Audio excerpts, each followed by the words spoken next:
ROR 2024 draft బిల్లును public డొమైన్లో పెట్టి సలహాలు సూచనలు స్వీకరిస్తున్న రాష్ట్ర ప్రభుత్వం ఆ ముసాయిదాలోని అనేక అంశాల్లో క్షేత్రస్థాయి పరిశీలన దర్యాప్తు విచారణ వంటి పదాలను పొందుపరిచింది.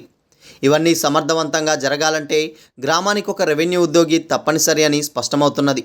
అంతేకాకుండా గ్రామ రెవెన్యూ రికార్డుల నిర్వహణ తప్పనిసరి అని పేర్కొన్నారు. గతంలో ఈ బాధ్యతలను వీఆర్ఓలు నిర్వర్తించేవారు. దీంతో అదే స్థాయి ఉద్యోగిని గ్రామాల్లో నియమించే అవకాశం కనిపిస్తున్నది. మరోవైపు రైతాంగానికి సత్వర సేవలందించాలంటే గ్రామీణ రెవెన్యూ వ్యవస్థ అనివార్యమని గతంలో మంత్రి పొంగులేటి శ్రీనివాసరెడ్డి స్పష్టం చేశారు. ప్రతి గ్రామంలో రెవెన్యూ వ్యవస్థకు సంబంధించిన ఓ ఉద్యోగి ఉండేటట్లు చూస్తామని చెప్పారు. దీంతో వీఆర్ఓ బదులుగా జూనియర్ రెవెన్యూ ఇన్స్పెక్టర్ లేదా మరే ఇతర పేరుతోనో ఉద్యోగిని అపాయింట్ చేసే ఛాన్స్ కనిపిస్తున్నది. పెండింగ్లో సమస్యల పరిష్కారం గత ప్రభుత్వం రెవెన్యూ పాలనను అస్తవ్యస్తం చేసింది. ప్రత్యామ్నాయం లేకుండా వీఆర్ఓ వీఆర్ఏ వ్యవస్థలను రద్దు చేసింది.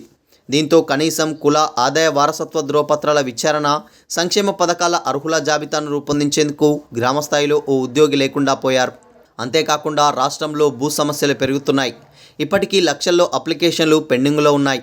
ఏ ఒక్కరి దరఖాస్తు కూడా నిర్దేశించిన గడువులోగా పరిష్కరించిన దాఖలాలు లేవు. ఒక్కో అప్లికేషన్ రికార్డులను వెరిఫై చేసి రిపోర్ట్ రాయాలంటే కనీసం 3-4 గంటలు పడుతుంది. రెవెన్యూ ఇన్స్పెక్టర్, డిప్యూటీ తహసీల్దార్లు ఈ పని చేయాలంటే రోజుకు 2 లేదా 3 కంటే ఎక్కువ దరఖాస్తులను పరిశీలించలేరు. అందుకే రిజెక్షన్ అప్లికేషన్ల సంఖ్యనే 75% వరకు ఉన్నాయి. ఒక్కో సమస్య పరిష్కారానికి కనీసం ఏడాది సమయం పడుతుంది. ఇదిలాగే కొనసాగితే ప్రభుత్వానికి చెడ్డ పేరు వస్తుందన్న అభిప్రాయం నెలకొంది. ఈ క్రమంలోనే ఉద్యోగ సంఘాలన్నీ గ్రామీణ రెవెన్యూ వ్యవస్థను ఏర్పాటు చేయడం ద్వారానే మేలు కలుగుతుందని ప్రభుత్వానికి మొరపెట్టుకుంటున్నారు. ఆర్ఓఆర్ 2024 ముసాయిదా ప్రకారం తాత్కాలిక భూదార్, శాశ్వత భూదార్ కార్డులు జారీ చేయాల్సి ఉన్నది. అంతేకాకుండా సాదా బైనామాల క్రమబద్ధీకరణ, దరఖాస్తుల పరిశీలన, వీలునామా, వారసత్వ విషయంలో మ్యుటేషన్లో విచారణ, సెక్షన్ 13 ప్రకారం గ్రామ రెవెన్యూ రికార్డుల నిర్వహణ, నిర్ణయించిన రీతిలో హక్కుల రికార్డుల తుది ప్రచురణ వంటి అంశాలను డ్రాఫ్ట్ బిల్లులో పొందుపర్చారు. ధరణి పోర్టల్లో తప్పొప్పులు సవరణతో పాటు అసలే నమోదు కాకుండా పార్ట్ బి కింద పేర్కొన్న సుమారు 18 లక్షల ఎకరాల డేటాను పరిశీలించి ఆ రైతులకు న్యాయం చేయాల్సి ఉంది. ప్రభుత్వం పార్ట్ బి కింద పేర్కొన్న వాటిని ఏబిసిడి వర్గీకరణ చేయాలని నిర్ణయించింది. ఆ భూ సమస్యల స్థితి, స్థాయిని బట్టి ఎవరు పరిష్కరించాలనే దానికి త్వరలోనే గైడ్లైన్స్ రూపొందించుకున్నదని విశ్వసనీయంగా తెలిసింది. కోర్టు కేసులు మినహా మిగతా భూముల డేటాను పరిశీలించేందుకు కసరత్తు చేస్తున్నది. ఇలాంటి అనేక అంశాల్లో గ్రామాల్లో రెవెన్యూ సిబ్బంది అవసరం అనివార్యంగా మారుతున్నది. అక్రమాల పేరుతో వీఆర్ఓ వ్యవస్థను రద్దు చేసిన గత ప్రభుత్వం వారందరినీ ఇతర శాఖలకు పంపింది. వారిలో సగానికి పైగా ఉద్యోగులు ఇప్పటికీ ఆ శాఖల్లో ఇమడలేకపోతున్నారు. కొందరు దీర్ఘకాలిక సెలవు పెట్టారు. తిరిగి వ్యవస్థను పునరుద్ధరించాలంటూ ప్రభుత్వానికి మొరపెట్టుకుంటున్నారు.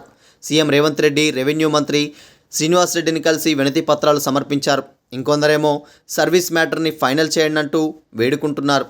గిరిజన కార్పొరేషన్కి బదిలీ అయిన 16 మంది ఉద్యోగులకు 20 నెలలుగా వేతనాలు రాలేదు. వారేమో తాము ఉద్యోగులమా కాదా అంటూ అందరినీ కలుస్తున్నారు. వీఆర్ఓ వీఆర్ఏ వ్యవస్థల రద్దు తర్వాత ప్రత్యామ్నాయాలు తలెత్తే సమస్యలను గుర్తించకుండా కేసీఆర్ సర్కార్ చేసిన కుంపటి రేవంత్ రెడ్డి ప్రభుత్వానికి తలకు మించిన భారంగా మారింది. వేలాది మంది ఉద్యోగులను ఉన్నపలంగా ఇతర శాఖల్లోకి డిప్లాయ్ చేయడం అనే సమస్యలు ఉత్పన్నమయ్యాయి. ఇప్పుడు అలా రద్దయిన వ్యవస్థల పునరుద్ధరణ సాధ్యమయ్యేటట్లు కనిపించడం లేదు.